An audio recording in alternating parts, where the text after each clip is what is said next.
অন্যায় পথে, অবৈধ পথে, হারাম পথে উপার্জন করে হারাম খাওয়া সগীরা গুনাহ না কবিরা গুনাহ? জোরে বলেন।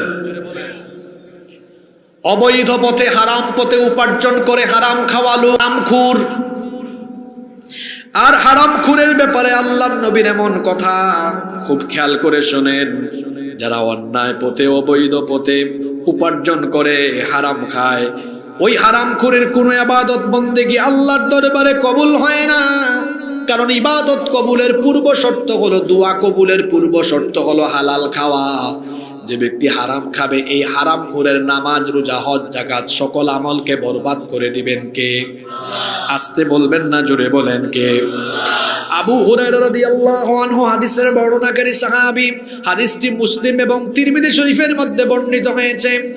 আল্লাহর নবী বলেছেন, আইয়ুহান নাস, হে মানব জাতি, ইন্নাল্লাহা তাইয়্যিব, নিশ্চয়ই আল্লাহ পবিত্র, লা ইয়াকবালু ইল্লা তাইয়্যিবা, পবিত্র ছাড়া কোনো জিনিস তিনি গ্রহণ করেন না।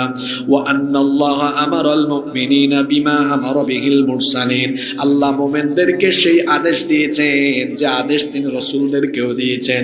সুম্মা যাকারার রাজুল, এরপরে আল্লাহর নবী এমন এক ব্যক্তির ঘটনা উল্লেখ করলেন, ইউতিলুস সাফার, যেই ব্যক্তি লম্বা সফর করছে, আশআসা আগবারা, লম্বা সফর করতে করতে তার মাথার চুল উস্কো খুস্কো, তার শরীর ধুলাবালি যুক্ত হয়ে গিয়েছে।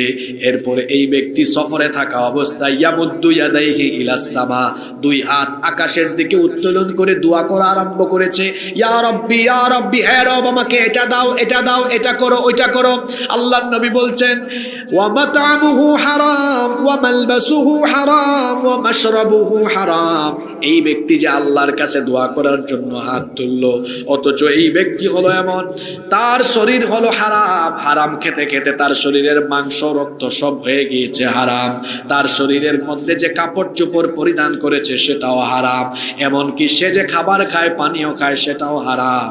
আল্লাহর রাসূল বলছেন, যেই ব্যক্তির 3.5 হাত বডি হারাম, যেই ব্যক্তির কাপড় চোপড় এমনকি মাথা থেকে পা পর্যন্ত সব হারাম দ্বারা তৈরি, এমন হারামখোরের কোনো দোয়া আল্লাহর দরবারে কবুল হয় না। হারামখোরের দোয়া, হারামখোরের ইবাদত আল্লাহর দরবারে কবুল হয় না। হারাম খায় এরকম মানুষ তো দাগন ভুঁইয়ায় নাই, সব আল্লাহর কুতুব এখানে।